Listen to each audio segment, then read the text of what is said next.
2021 में इसरो HSFC और PDDE GHT Pune की जो रिक्रूटमेंट्स आई थी जूनियर ट्रांसलेशन ऑफिसर्स के लिए, उनकी परीक्षा तिथि आ चुकी है जो 24 अप्रैल 2022 को होनी है।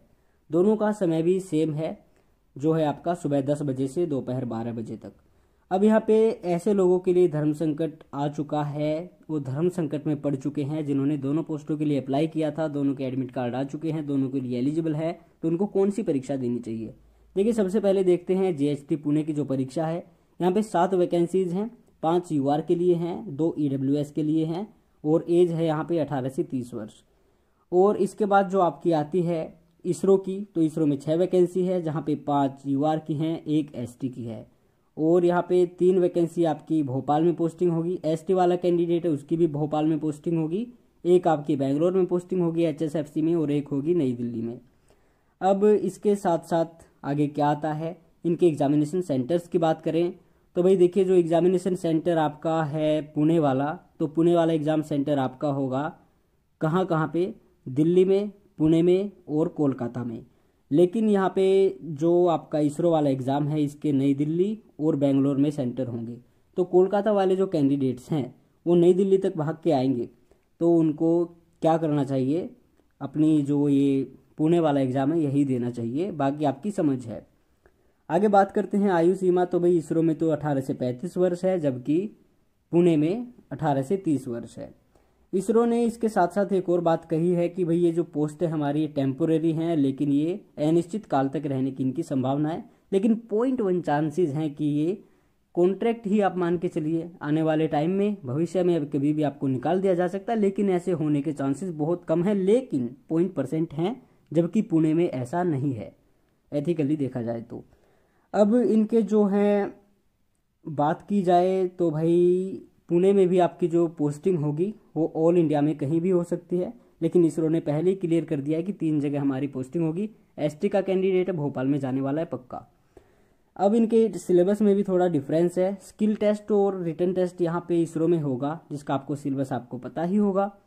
लेकिन जो आपका पुणे वाला एग्ज़ाम है इसका शायद एक ही एग्ज़ाम है, आप ये कंफर्म कर लेना, जहाँ तक मुझे लग रहा है एक ही एग्ज़ाम होगा, और ये आपका होगा इसमें GK, इंग्लिश, हिंदी और ट्रांसलेशन आएगा।